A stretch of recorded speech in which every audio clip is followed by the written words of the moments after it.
She had no family for Christmas, until a billionaire and his daughters asked, "Will you join us?" Hello everyone. Before we begin today's story, I have a small favor to ask. Please hit subscribe and turn on the notification bell so you never miss our channel's new videos. It's quick, free, and the best way to support us in bringing you more dramatic stories. Your support means the world to us. Where are you watching from? Drop your city or country in the comments below. Thank you very much. Now, let's go back to our main character. On the west side of the city, Christmas lights blink across apartment windows like tiny, colorful promises. Warm yellows, soft reds, strings of white LEDs wrapped around balconies and stair rails. Laughter leaks out from behind thick curtains, the sound of clinking dishes and Christmas music drifting into the cold December night.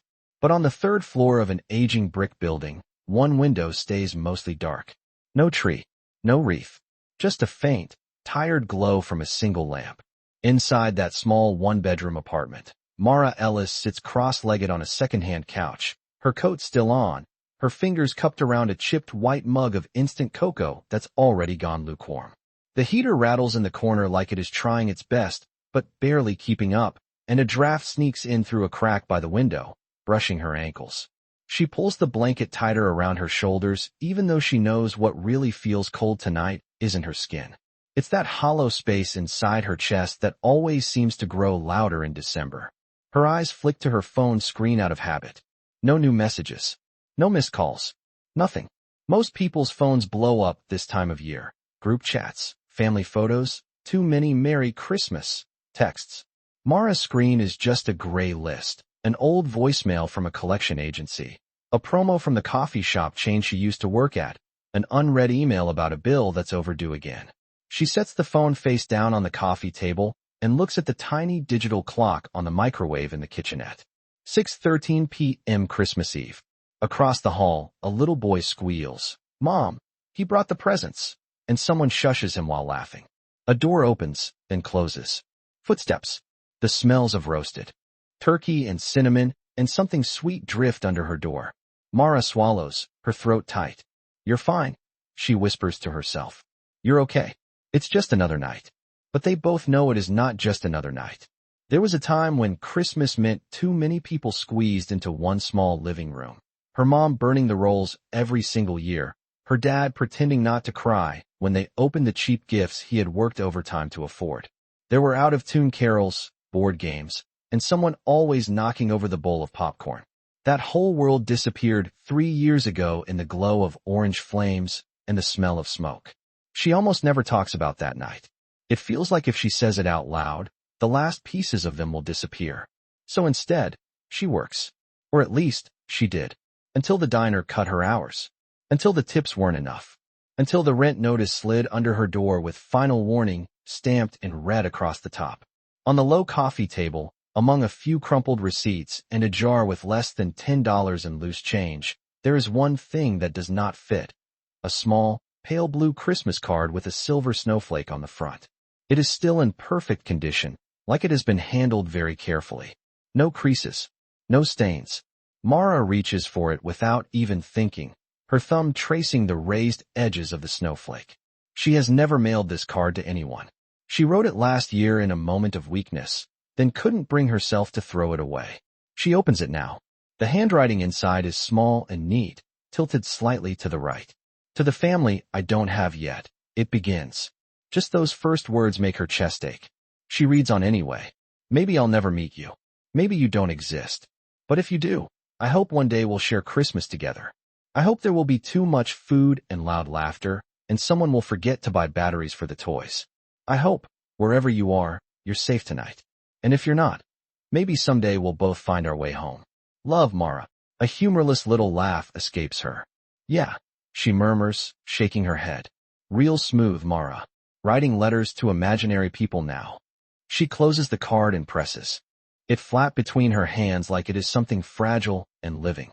Then she tucks it back into the envelope and slips it into her worn canvas backpack resting by the couch. She always carries it with her, like a secret she is not ready to give up on. Outside, somewhere deeper in the city, church bells begin to ring, soft and distant. Mara stands up and her knees protest. stiff from too many long shifts on her feet and too many nights spent sitting in the same spot. She walks to the window, rubbing a circle in the fogged-up glass with her palm. Down on the street, cars crawl by in the slush. A couple in matching red scarves hurries past, arms linked, their breath puffing out in white clouds. A delivery guy hauls a stack of boxes up the stairs, probably last-minute gifts. Across the street, a family opens their front door, spilling warm light onto the snow. Two little girls in matching pajamas run out onto the porch, squealing about Santa, before their dad calls them back in, laughing. Mara watches until the door closes again, and the porch light glows like a tiny moon in the dark. She rests her forehead lightly against the cold glass. "I'm happy for you," she whispers, almost like a prayer. "Whoever you are, I'm happy you have each other." Her stomach growls in response, reminding her what she does not have, a real meal. She turns away from the window and heads to the kitchenette. Inside the cabinet, there is one can of soup, half a sleeve of saltine crackers, and a pack of instant noodles. She pulls out the noodles and fills a small pot with tap water from the sink. The faucet sputters before the stream evens out. When the water starts to boil on the tiny electric burner, steam fogs up the cheap cabinets, and Mara closes her eyes for a second, pretending it is something better, something richer. Gourmet Christmas dinner, she jokes softly to herself. 5-star dining, table for one. She knows she should feel bitter, angry, jealous, but what she mostly feels is tired. Bone deep, like every part of her has been quietly holding on for too long. She drops the noodles into the water and steps back, leaning her hip against the counter. On the counter beside the stove, her phone buzzes. Once, making her heart jolt. She grabs it quickly, hope flaring for half a second. It is just another notification from the landlord's automated system, reminding her of what she already knows. She is behind. Again, the noodles swirl in the water, softening and breaking apart. Mara stirs them with a fork and blows out a slow breath. "Okay," she tells herself. "You can do one more Christmas. Just one more." Alone is better than pretending with people who do not really want you there. She believes it for exactly 3 seconds. Then, somewhere deep in the city, in a world she has never stepped into and never expects to, a man in a penthouse suite is standing in front of a decorated Christmas tree, staring at one empty space on the mantel where a stocking should be. And slowly, without knowing it yet, both of their lives are starting to turn toward each other. On the top floor of a glass high-rise across town, the city looks like a sea of blinking lights and falling snow. Through the floor-to-ceiling windows of a spacious penthouse, you can see the glow of a giant Christmas tree reflected in the glass. Gold ribbons, white lights, glass ornaments that sparkle with every movement of the branches. But right now, Nicholas Hale does not see any of that. He stands very still, hands in his pockets, his jaw tight as he stares at the fireplace mantel. 5 red and white stockings hang there in a neat row. 3 are small, each one embroidered with a name in golden thread. Lily, Ruby, June. The 4th is larger, with his own name on it. Nick. The 5th hook on the mantel is empty. Nicholas knows exactly which stocking is missing. It is folded away in a box in the back of his closet, along with a handful of ornaments his wife bought years ago at a Christmas market in another city. He has taken that box down from the shelf more than once this week. He has opened it, touched the soft red fabric, the familiar stitched letters. Amelia. Every time, his chest tightens so hard it feels like his ribs are shrinking. Every time, he closes the box and puts it back. Tonight is no different. He looks at the space on the mantel for a long moment, then forces his eyes away. Behind him, the sound of small footsteps thumps down the hallway. "Daddy, are we going to start the movie?" Ruby calls, her voice full of the kind of excitement only an 8-year-old can sustain at the end of a long day. The cocoa is getting cold. Lily appears in the archway first, hugging a soft blanket to her chest. She is 10, long dark hair braided carefully, Amelia's eyes set in a face that has grown more serious since the accident. Ruby bounces beside her in bright reindeer pajamas, curls everywhere, one sock half off her heel. June peeks out from behind her sisters, clutching a stuffed bunny by one floppy ear. She is 6 and still half hides when she talks, like every word might be too loud. Nicholas pulls in a breath and turns to face them, pasting on a smile he has practiced in the mirror more times than he likes to admit. "I am coming," he says. Is the cocoa too sweet? Ruby grins. There is no such thing as too sweet. I added extra marshmallows for June. June nods seriously. They are melting, she whispers. Lily looks past him toward the mantel. Her gaze lingers on the empty hook, and her fingers tighten around the blanket.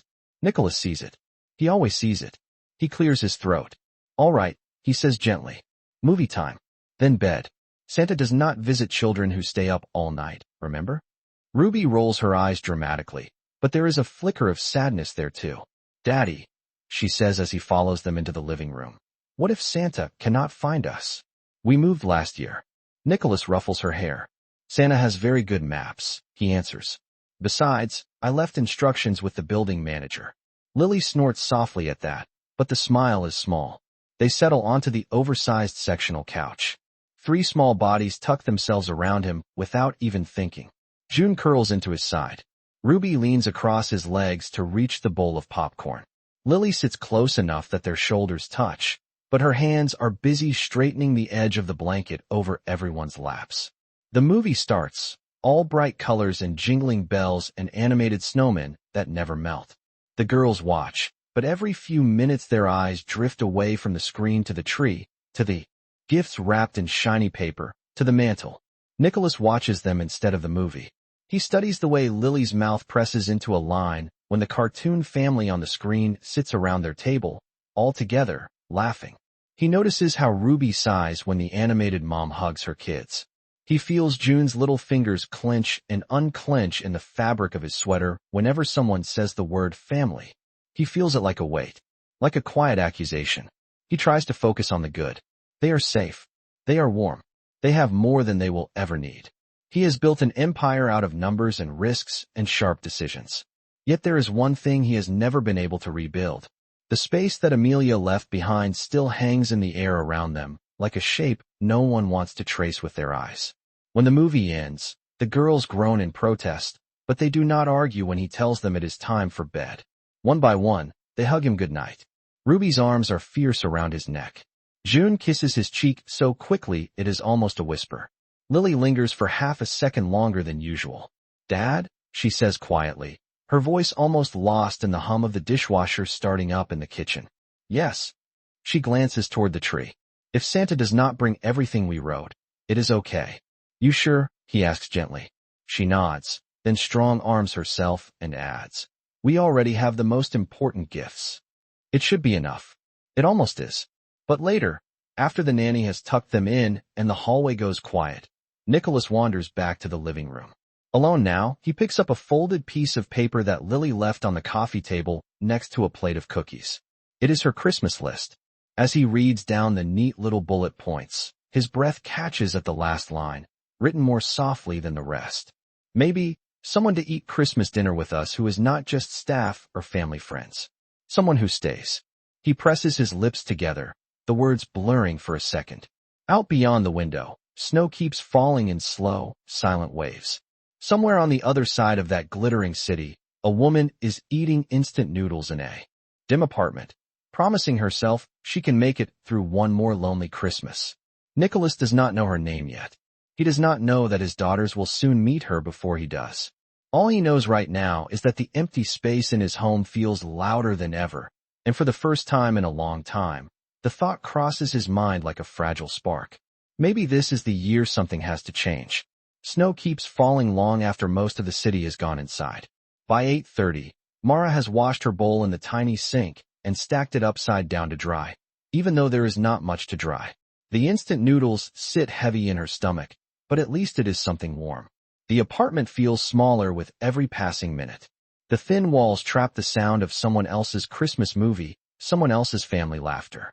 She stands in the middle of the room and looks around. The second-hand couch, the chipped coffee table, the single coat hanging on the back of a chair. For a moment, she feels like she is looking at a stranger's life, like she has just walked into a stage set after the actors have gone home. A restless energy curls under her skin. She cannot sit here and count the minutes until midnight.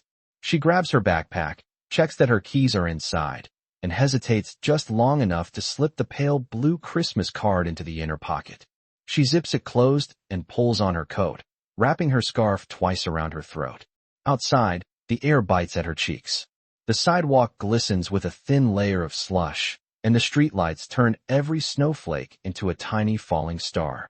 Mara shoves her hands into her pockets and starts walking with no real destination in mind.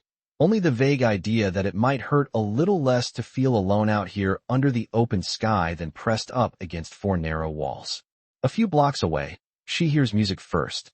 A tinny speaker plays carols, slightly distorted, the familiar melody of Silent Night, floating over the hum of traffic. As she turns the corner, the source appears. A small Christmas market squeezed into a plaza between two office buildings. Strands of lights crisscross overhead, and a handful of wooden booths line the edges, their roofs dusted with snow. A vendor pours hot chocolate into paper cups. Another sells scarves and knitted hats. A charity table offers free cookies to anyone who will stop and listen to their pitch about a local food bank. Mara pauses at the edge of the plaza, taking it in. It is not the big famous market from the commercials, just a neighborhood event.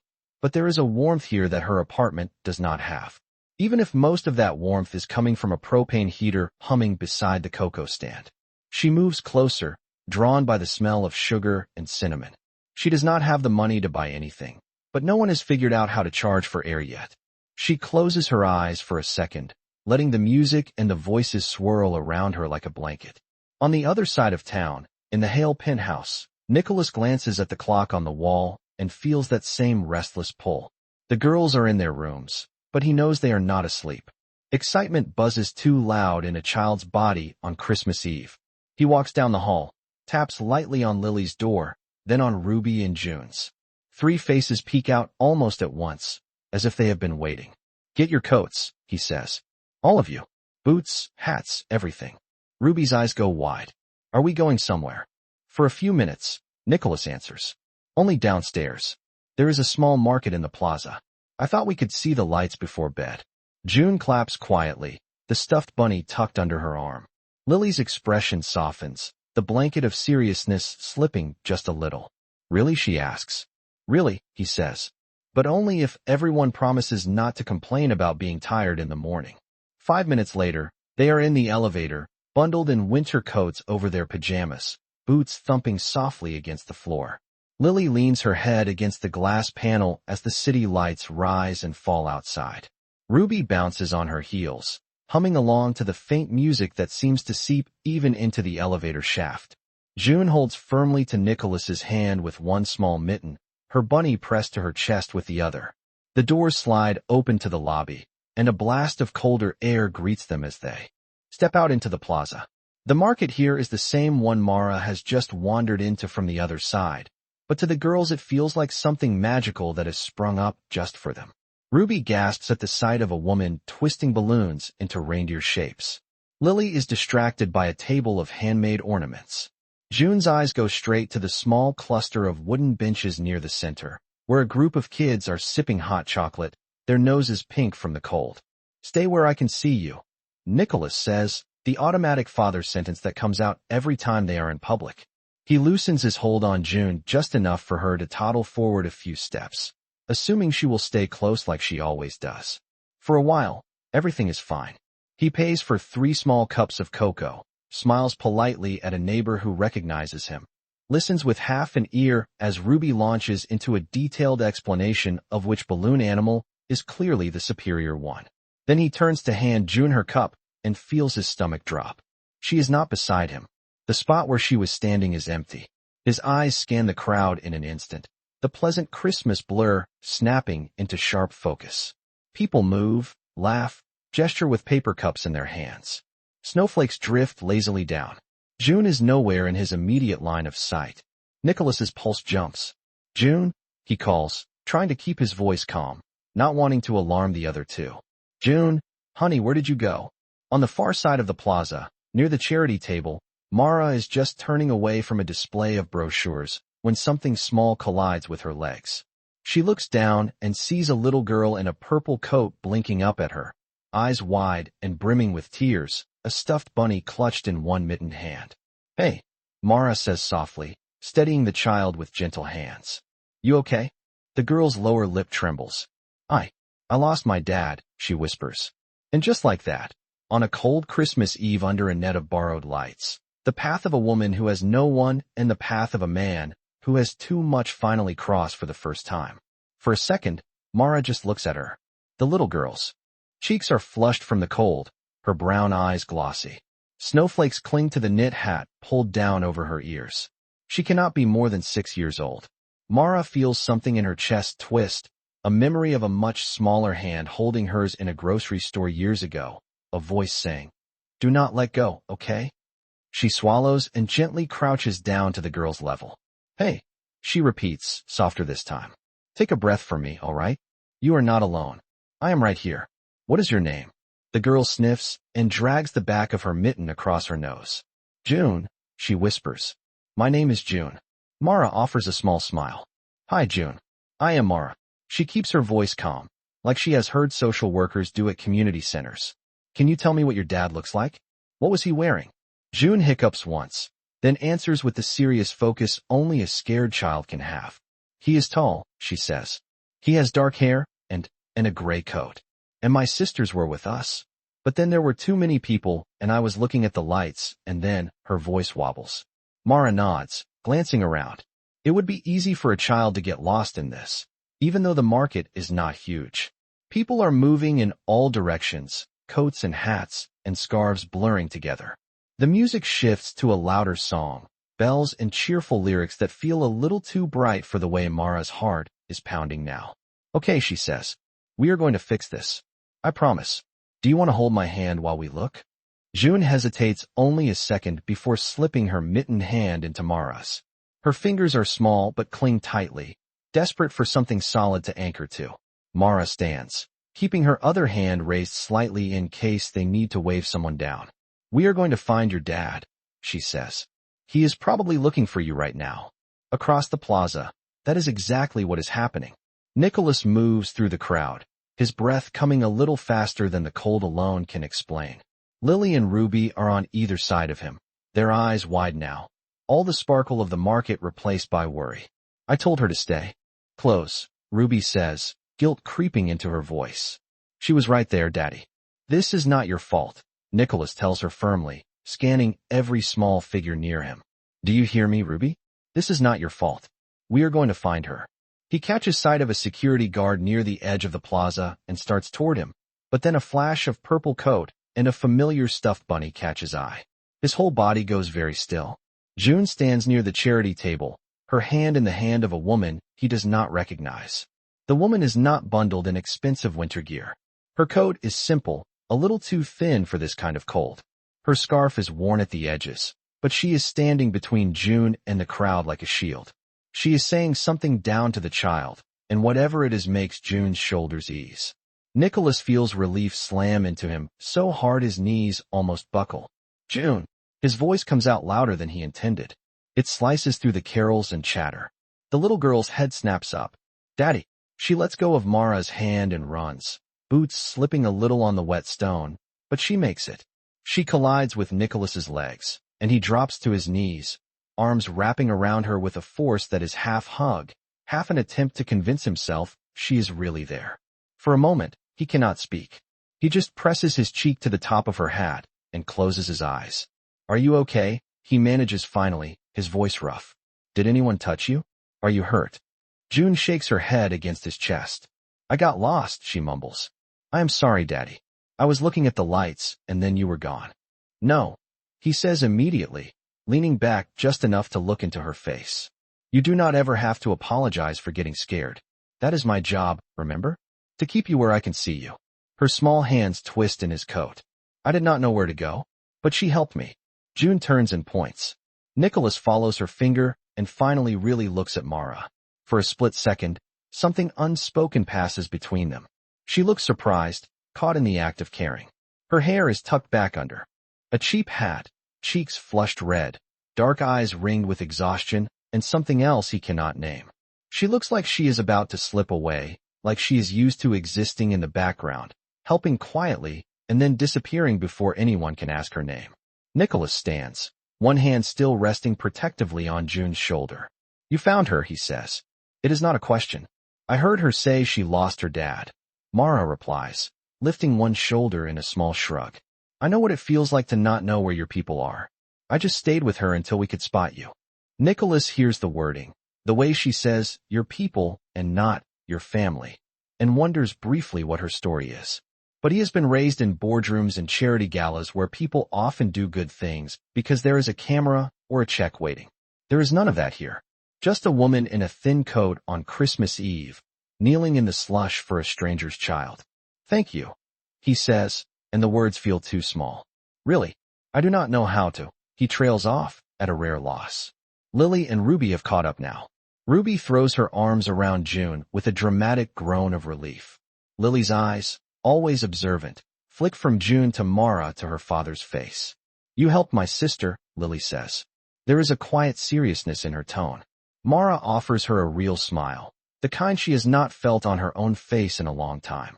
She was very brave, she answers. She told me your dad would come. She just needed someone to stand with her until you did. June nods and squeezes Mara's hand one more time, as if confirming this.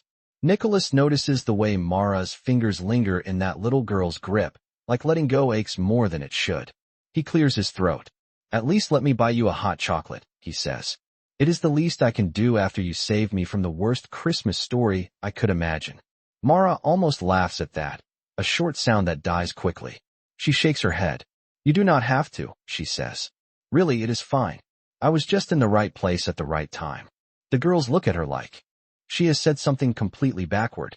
To them, she is clearly the right person, not just the right place. Nicholas hesitates. He does not want to push. He knows there is a line between gratitude and obligation, and he has crossed it himself before in other ways. So instead of insisting, he does something else. Then maybe we can just say thank you properly, he offers. My name is Nicholas. These are my daughters, Lily, Ruby, and June. We are very, very glad you were here tonight, Mara. Hearing her own name spoken out loud in this bright, warm space is strangely disarming. Mara blinks, the scene blurring for a heartbeat. She is not used to being introduced, to being folded into anyone's moment like that. You are welcome, she says quietly. It is such a simple phrase, but as she says it, the smallest spark lights in the empty place inside her. She does not know it yet, but this is the first thread of something new tying itself between her and this little cluster of people under the Christmas lights. For a moment after that, they all simply stand there, 5 strangers who suddenly do not feel entirely like strangers anymore, framed by twinkling lights and drifting snow. Then Ruby, who has never been good at leaving any silence alone, tilts her head and looks from Mara to the cocoa stand. If she does not want hot chocolate as a thank you, she says slowly, maybe she could just drink hot chocolate near us. That is not the same thing, right? Lily gives her sister a look that says she knows exactly what Ruby is doing but is not going to stop her. June just nods eagerly, still clutching her bunny. Mara's first instinct is to back away. This is not her world. These people, with their matching scarves and easy way of standing close, belong together. She is just passing through. It is really all right, she starts, but then June tugs gently on her coat sleeve. Please, the little girl says, her voice small but clear. It is very cold, and you help me. You should be warm too. The words land in a place Mara thought had gone numb. For a second, she cannot answer. She looks at Nicholas, half expecting him to gently steer his daughter away, to apologize for the imposition. Instead, he only nods once, his expression open, no pressure in it. You would be doing me a favor, he says quietly. I promise you my daughter will not stop talking about you if we do not at least sit down for a few minutes. There is a tiny ripple of laughter around them, and something in Mara gives in. All right, she says. Just for a little bit. They move as a loose cluster toward a nearby bench. Nicholas buys another cocoa and hands it to her without ceremony. Like this is a normal thing they do every night. Invite strangers into their circle. The paper cup is almost too hot through her gloves, and the sweetness of the first sip hits her unexpectedly hard. She cannot remember the last time she had real hot chocolate instead of instant cocoa powder and tap water. The girls talk enough to fill any possible awkward holes. Ruby launches into a detailed retelling of the movie they just watched, complete with exaggerated impressions of the cartoon snowman. June adds corrections in a solemn little voice whenever Ruby gets a detail wrong. Lily listens more than she speaks, but when Mara glances her way, She finds the older girl watching her with a measuring sort of kindness, as if she is trying to fit Mara into a puzzle she has been holding for a long time. Do you live nearby? Lily asks finally, not rudely, just curious. Mara takes a breath. A few blocks that way, she answers, nodding toward the row of older brick buildings beyond the plaza. It is nothing fancy. Ours is up there, Ruby says, pointing toward the glass tower that rises above them. On the top, Daddy says we can see the whole city when it is not snowing. Mara follows the direction of her finger, eyes climbing all that gleaming glass and steel. For a split second, she pictures what it must look like inside, with the big tree and the stockings and the kind of quiet that probably feels very different from the quiet in her apartment. It sounds beautiful, she says. Nicholas watches her as she says it. The way her gaze lingers on the building and then drops quickly, like she is afraid of looking like she wants something she is not allowed to want. He clears his throat. We did not mean to keep you, he says. I am sure you have somewhere to be. People waiting. The words slip out before he can stop them, more habit than truth. Most adults have someone waiting for them on Christmas Eve. Mara feels the question underneath and looks down at the swirling chocolate in her cup. The truth presses at the back of her tongue. No one is waiting. There is no one at all. For a heartbeat, she considers lying to make everyone more comfortable. But then she remembers June's little hand in hers, the way these girls have pulled her into their space without even asking who she is. She chooses honesty instead. It is just me, she says quietly. I'm not really heading anywhere. Walking helps when the walls feel too close, you know? The girls do not fully understand, but Nicholas does. He sees the way her shoulders fold in a little as she says it, the way her mouth tries to form a smile and almost makes it. He thinks of Lily's wish on the paper in his pocket, the one about having someone at dinner who is not just staff or family friends. Before he can say anything, the wind gusts harder, sending a spray of snow sideways. June shivers, and Mara reacts without thinking, setting her cocoa down to pull the little girl's scarf up tighter around her chin. There, she murmurs. You need to keep this covered if you do not want a sore throat tomorrow. She tucks a loose strand of hair back under June's hat with a care that is almost instinct. Nicholas sees his daughter lean into that touch like a plant bending toward sunlight. It does something to him he does not have a name for. We should get them upstairs, he says after a moment, his voice more reluctant than he would like to admit. Santa has a very strict schedule. Ruby groans dramatically again, but she does not argue. The girls stand, and June immediately turns to Mara, throwing her arms around the older woman's waist in a quick, fierce hug. It catches Mara completely off guard. Her breath hitches as she wraps her arms around the child in return, feeling how small she is, how real. Thank you for finding me, June says into her coat. Thank you for being here. Mara blinks hard against the sting in her eyes. Thank you for letting me, she answers. Lily and Ruby offer their own smaller goodbyes, shy waves and promises that if they ever see her again, Ruby will introduce her to the balloon reindeer. Nicholas steps closer, snow catching in his dark hair. Mara, he says, and she looks up. I know you did not do this to be repaid.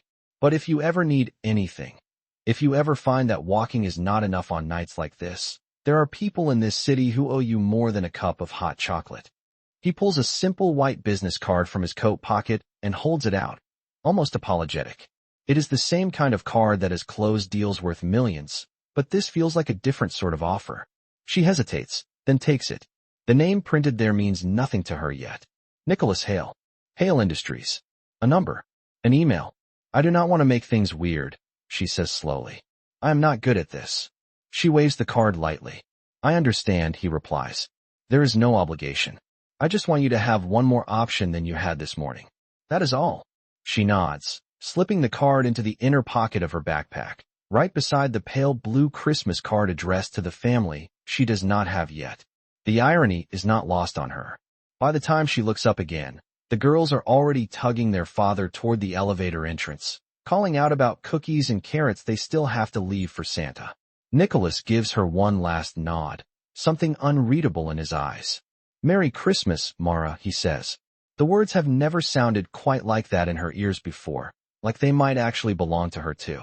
Merry Christmas, she answers, and as she turns to walk back through the softly falling snow, her fingers brush the edge of the business card in her pocket and the edge of the letter to her future family at the same time. For the first time in a very long while, the night feels a little less empty. On Christmas morning, the city wakes up slow under a blanket of fresh snow. In Mara's apartment, the light that filters through the thin curtains is pale and cold.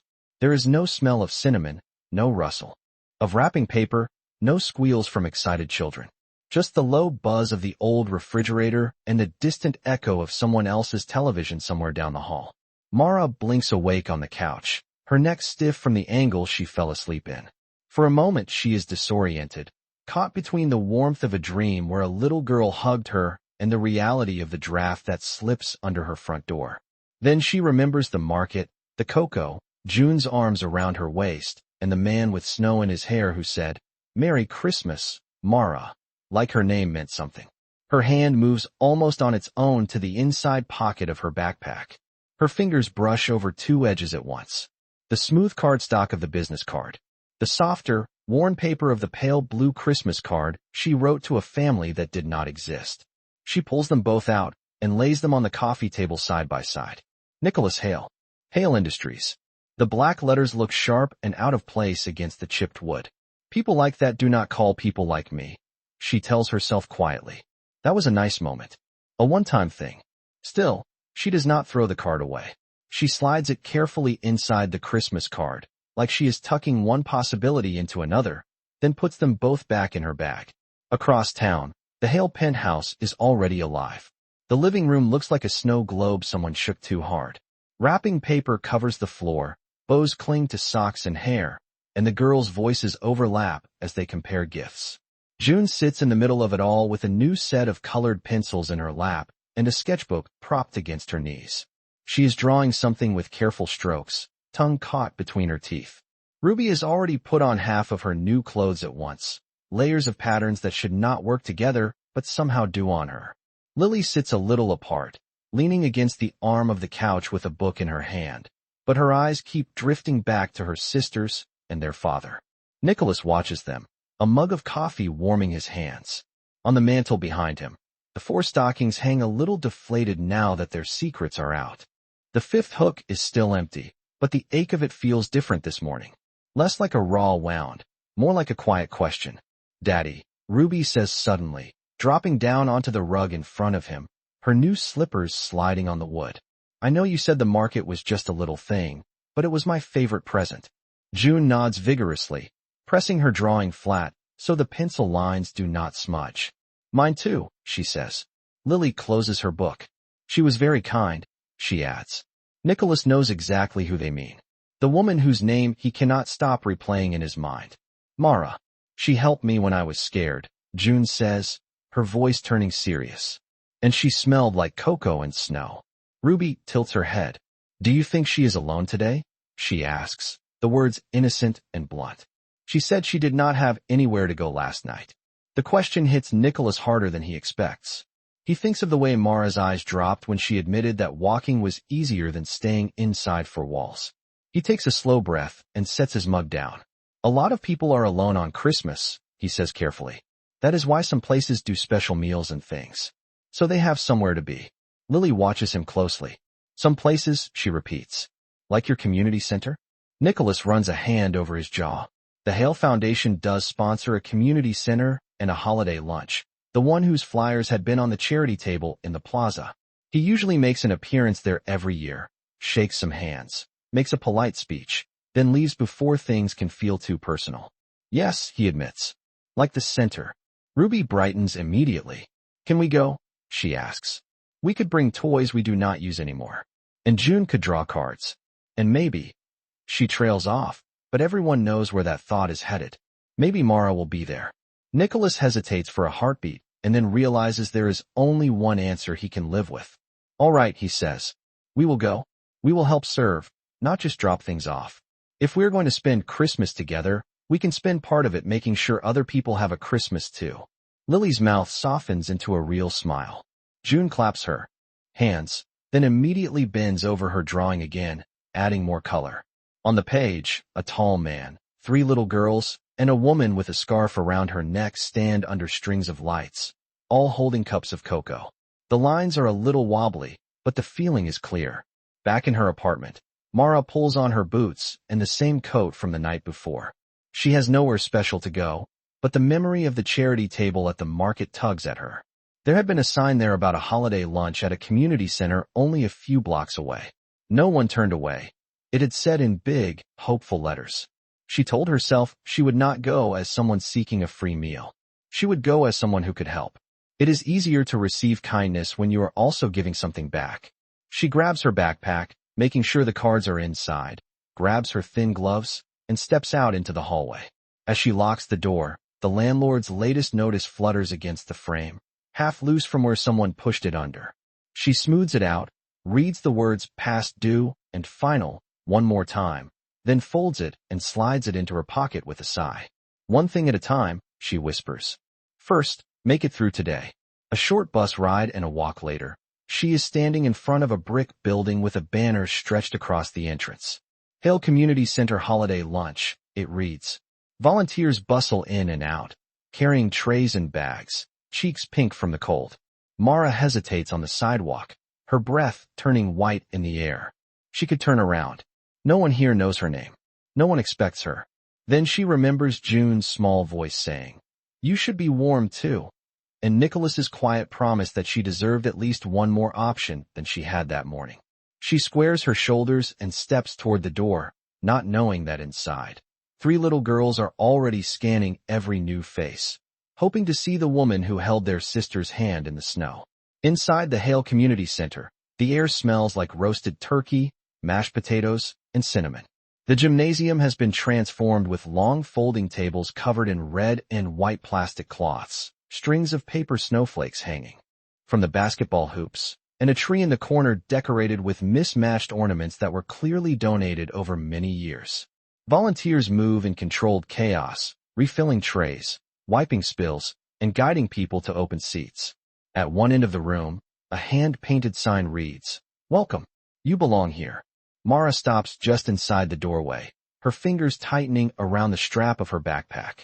For a second, the noise and movement feel like too much. Laughter, clinking cutlery, the squeak of sneakers on the floor. Her brain, used to quiet, wants to shut down. But then she sees a woman near the kitchen window tying an apron around her waist while still balancing a tray of bread rolls. An instinct kicks in. Work first, panic later. She makes her way toward the nearest table where a volunteer coordinator in a green sweater is crossing names off a list. "Excuse me," Mara says, her voice a little hoarse. "I saw the sign about the holiday lunch. I was wondering if you still need help." The coordinator looks up, and her tired face brightens. "We always need help," she says. "Can you carry trays and smile at people?" "I can try," Mara answers. That is enough. Within minutes, she has an apron tied around her waist and a stack of plates in her hands. She falls into the rhythm of serving without thinking about it too much. "Happy holidays," she says as she places turkey on plates. "Would you like gravy?" Some people meet her eyes and ask how her day is. Some mumble thanks without looking up. Some tell her stories she did not ask for about husbands overseas, jobs that disappeared, apartments that flooded. She listens, nods, and keeps moving. On the other side of the room, the doors open again and a burst of cold air follows 3 small figures rushing in, their boots squeaking. "Do you see her?" Ruby whispers, bouncing on her toes as she scans the crowd. "What if she is already here and we miss her?" June clutches her sketchbook to her chest, the drawing from the night before carefully tucked inside. Lily stands a little taller than her sisters, but her eyes are just as hopeful as they sweep the room. Behind them, Nicholas speaks with the center's director, an older man with kind eyes and a clipboard. "Thank you for coming." In person, the director says. "The donation keeps us going, but seeing the girls here, helping, that matters too." Nicholas nods, half listening. His attention is split between the logistics and the way his daughters are clearly searching for someone. He knows exactly who. He tells himself that even if they do not find Mara, this is still the right place for them to be today. He tells himself that the odd tightness in his chest when he thinks of her alone in that small apartment is just seasonal sentimentality.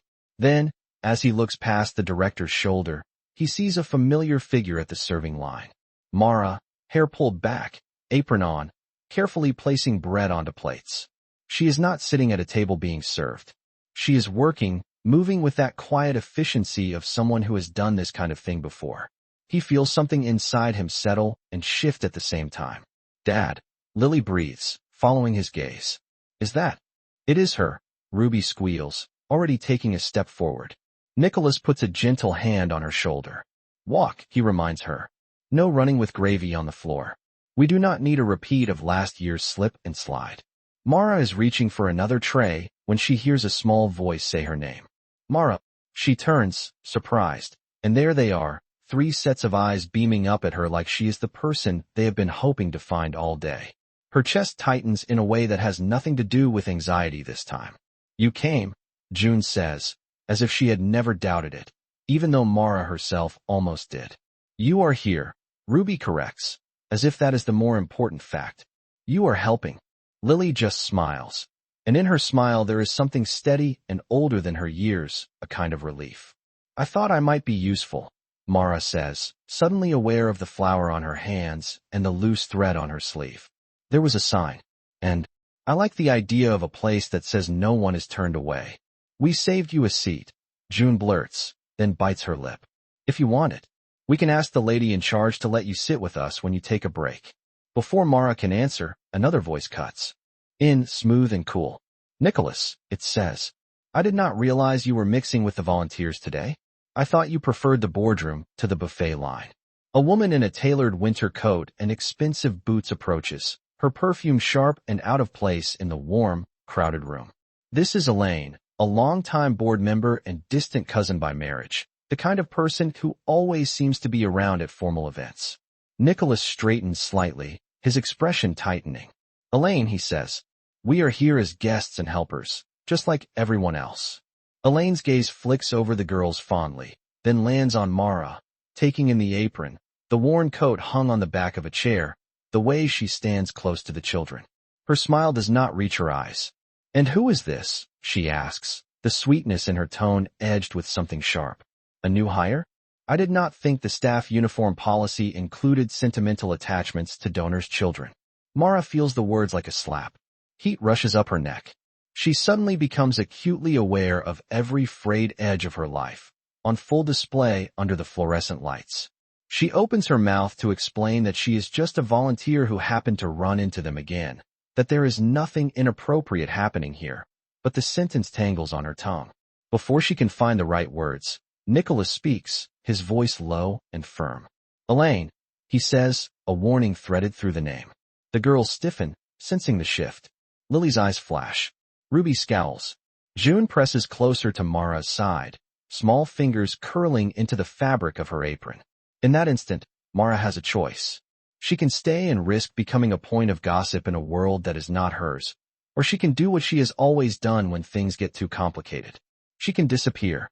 The old instinct wins. It is all right, she says quickly, stepping slightly away from the girls. I was just finishing up my shift anyway. It looks like you have plenty of help. She manages a smile that feels like it might crack. It was good to see you all again. I am glad you made it here. Nicholas reaches out, as if to stop her, but another volunteer calls her name from the kitchen window at that exact moment, asking for someone to carry out more trays. The interruption is just enough cover for her to slip away, apron strings fluttering behind her as she moves back into the crowd. The girls watch her go, confusion and hurt mixing on their faces. Nicholas turns to Elaine, his jaw set. He has spent years avoiding open conflict at family functions for the sake of peace. But as he looks at his daughters and the empty space where Mara stood, he feels something inside him harden into resolve. This, he decides, will be different. Elaine is still talking, some comment about public image and blurred boundaries, when Nicholas finally cuts her off. His voice is calm, but there is steel under it that makes even the clatter in the kitchen seem to quiet for a heartbeat. That woman, he says, nodding toward the space where Mara just stood, helped my daughter in the middle of a crowded plaza when no one else noticed she was missing. She volunteered to serve here on a day when most people are home on their couches. If you cannot see the value in that, Elaine, then perhaps the person with the blurred perspective is not her. Elaine blinks, taken aback by the directness. She is used to Nicholas smoothing things over, used to him choosing diplomacy over confrontation. Before she can formulate a response, Lily steps forward, chin lifted.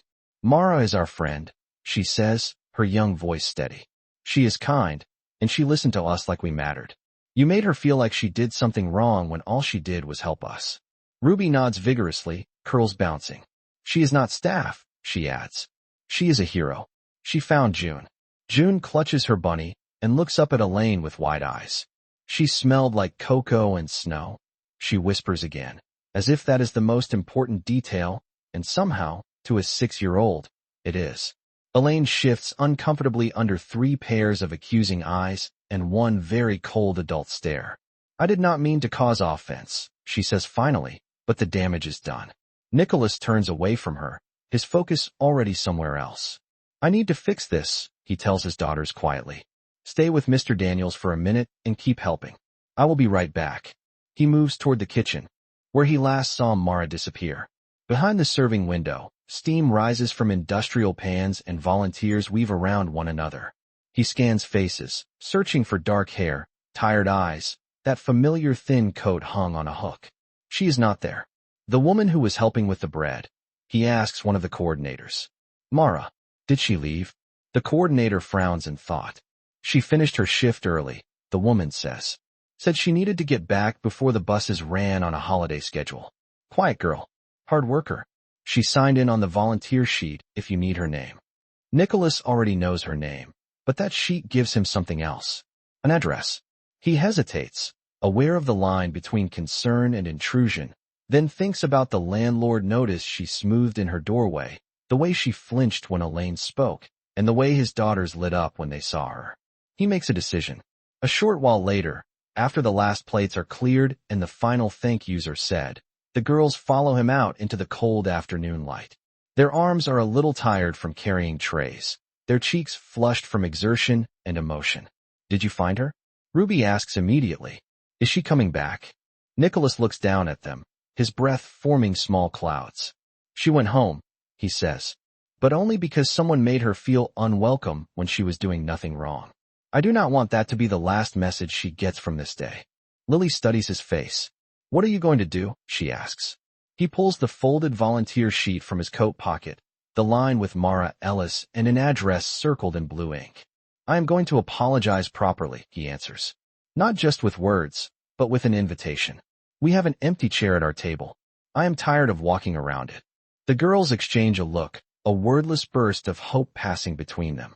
15 minutes and 1 short drive later, they are standing in the hallway of an aging brick building, the same one where Mara traced fatigue into the paint the night before. Nicholas checks the number on the paper against the door in front of him, then raises his hand and knocks. On the other side, Mara hears it and freezes. She is in the middle of untying her boots, apron from the center already in the sink, soaking in soapy water. The day has left her both drained and oddly full, like someone poured too many unfamiliar feelings into a container that was not built for it. The knock comes again, steady but not impatient. For a second, a wild thought crosses her mind that it could be the landlord, ready to demand what she does not have. She squares her shoulders and opens the door anyway. What she sees in the hallway steals the words from her mouth. Nicholas stands there, hair damp with melted snow, flanked by 3 little girls in colorful hats and boots. Their arms are full of something that looks and smells like Christmas dinner packed into insulated containers. June holds her sketchbook pressed against her chest. Lily has a small tin of cookies. Ruby clutches a folded paper hat from the community center. They all look up at Mara like they are not entirely sure what to say first. Nicholas clears his throat. Before you say anything, he begins. I need to tell you that what happened at the center was not your fault. You did nothing wrong. You have every right to stand wherever my daughters feel safe, and if anyone in my orbit makes you feel less than that, it is on me to correct it. I am sorry I did not do it fast enough. Mara stands there, hand on the edge of the door, heart pounding. No one has ever brought an apology to her doorstep before, wrapped in the smell of turkey and cinnamon. Lily steps forward, voice softer. We have too much food, she says. And an empty chair. It has been empty for a long time. Ruby nods, words tumbling over each other. So we thought maybe, if you wanted to, you could sit in it this year. Just for tonight. Or longer. If you like us. June lifts her sketchbook with both hands, opening it to the drawing she finished that morning. For figures under lights. A man, 3 girls, and a woman with a scarf. We already drew you in, she whispers. Will you join us, Mara? The question hangs in the hallway like a soft, shining thing.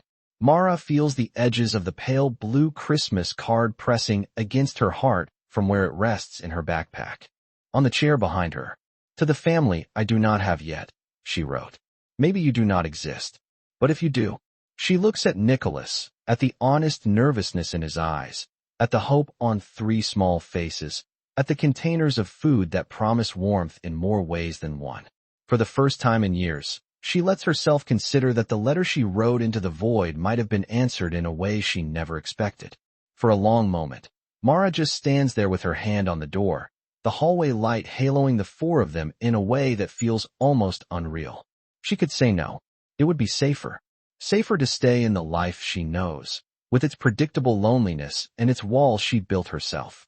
But then June's question echoes again, small and clear. Will you join us, Mara? The words hit the exact spot that has ached on every Christmas Eve since the fire. She exhales slowly, like she is letting go of 10 winters at once. Give me 1 second, she says, her voice not quite steady. She steps back into the apartment, leaving the door open. Nicholas holds his breath in the hall, heart thudding harder than any boardroom deal has ever made it beat. The girls crane their necks to peek in. They see the worn couch, the tiny kitchen, the backpack on the chair with its strap frayed at the edge. Not much else. No tree. No lights. No stockings. Just the shape of a life held together by willpower and cheap rent. Mara crosses the room and picks up her backpack. For a second she hesitates, then unzips the inner pocket and slides the pale blue Christmas card out. She opens it, eyes skimming the words she already knows by heart. To the family I do not have yet. Her finger rests on the last line. Maybe someday we will both find our way home. She looks up at the open door, where warm light spills in from the hallway, and 3 small faces hover like an answer. Very gently, she folds the card and slips it into her coat pocket, close to her heart. Then she turns off the lamp, closes the apartment door behind her, and steps fully into the corridor where the Hales are waiting. I would like to join you, she says simply. June beams so hard her cheeks scrunch up. Ruby does a little victory spin, nearly sloshing gravy in the container until Nicholas steadies it with a laugh. Lily lets out a breath she did not realize she was holding and gives Mara the kind of smile that says, You chose us. We will not waste that. The ride up the elevator feels surreal. Mara watches the numbers climb, fingers curled around the strap of her bag. Nicholas stands beside her, close enough that she can feel the quiet strength in his presence, but not so close that it feels like pressure. The girls chatter about the view, about the stockings, about the silly Christmas crowns they kept from last year. By the time the doors slide open into the penthouse, Mara's heart is pounding. But the panic that usually comes with new spaces is softer, blunted by the 3 sets of hands that keep reaching back for her without thinking. The tree is even more beautiful up close, the white lights casting everything in a warm glow. The dining table is set with real china and cloth napkins, candles flickering down the center. 4 chairs have been pulled out. One at the end has a cushion that looks slightly more worn, like someone sits there every day. Next to it, one chair has a different plate, floral and a little chipped, as if it was added at the last minute. On the mantel, 4 stockings hang where Mara saw them in her mind. But now there is a 5th as well. Smaller, with no name stitched on it yet. Just blank red fabric, waiting. Nicholas follows her gaze. We did not have time to get it embroidered, he says. But the hook has been there for 3 years. I think it is about time it held something again, do you not? Mara swallows, throat tight. You did not need to do all this for me, she murmurs. You barely know me. Lily steps in before Nicholas can answer. We know enough, she says. We know you came back today, just to help. We know you did not run away when June cried. We know you did not take the easy kind of help and disappear. That is more than we know about a lot of people. Ruby nods. And you drink cocoa the right way, she adds, with your eyes closed for the first sip. June giggles and slips her hand into Mara's. And you tuck scarves right, she says. That is important. They take their seats. Nicholas sets the containers on the counter and begins to plate the food. There is more than enough to go around. At first the conversation is a little tentative. Nicholas asks Mara about the community center. She tells him about the people she met, the stories they told. Little by little, Pieces of her own story slip out between passing the potatoes and asking for more gravy. She talks about the fire without giving all the details, about the job she has worked, about the way Christmas has felt like a ghost ever since. No one looks away. No one pities her out loud. They just listen, really listen, like her words are a gift and not a burden. At one point, Nicholas reaches for the bowl at the same time she does, their hands brushing. The contact is brief, but there is a warmth there that has nothing to do with the food. Their eyes meet for a second, and in that look is an understanding that this is not just about filling a chair for one night. After dinner, the girls insist on showing Mara the view from the big window. The city stretches out below them, lights twinkling, snow still falling in soft curtains. It is pretty, Mara says, forehead resting lightly against the cool glass. I have walked these streets for years and never seen it quite like this. Nicholas stands a little behind her, hands in his pockets. Sometimes it is easier to see the whole picture from a different vantage point, he says gently. That is true for cities. And for lives. She turns to look at him, curiosity in her eyes. He hesitates, then continues. I run a foundation, he admits. We have been trying to redesign our outreach programs. We need people who do not just understand the numbers. We need people who understand what it feels like on the ground. People like you. She blinks. Are you offering me a job at your dinner table? She asks, half teasing, half afraid to believe it.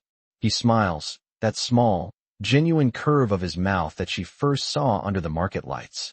I am offering you a conversation, he says, about work, about what you need, about what we might be able to build together. No pressure tonight. Tonight is just about this, about you not being alone for Christmas.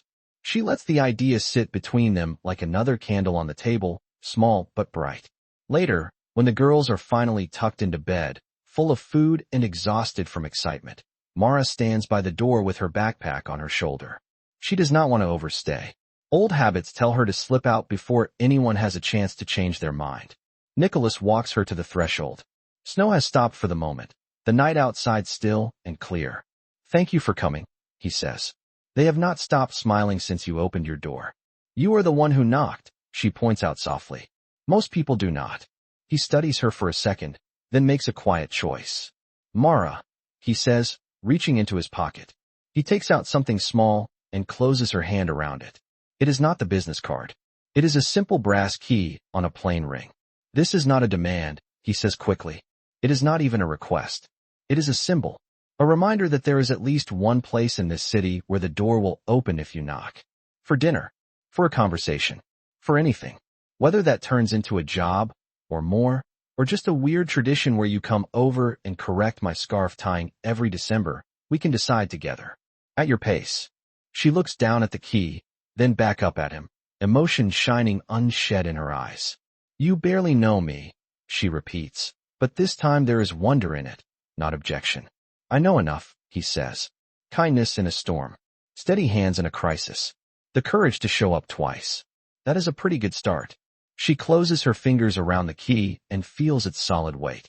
After a heartbeat, she leans forward and presses a light, grateful kiss to his cheek. It is quick and gentle, but it carries every thank you she cannot seem to fit into words. Merry Christmas, Nicholas, she whispers.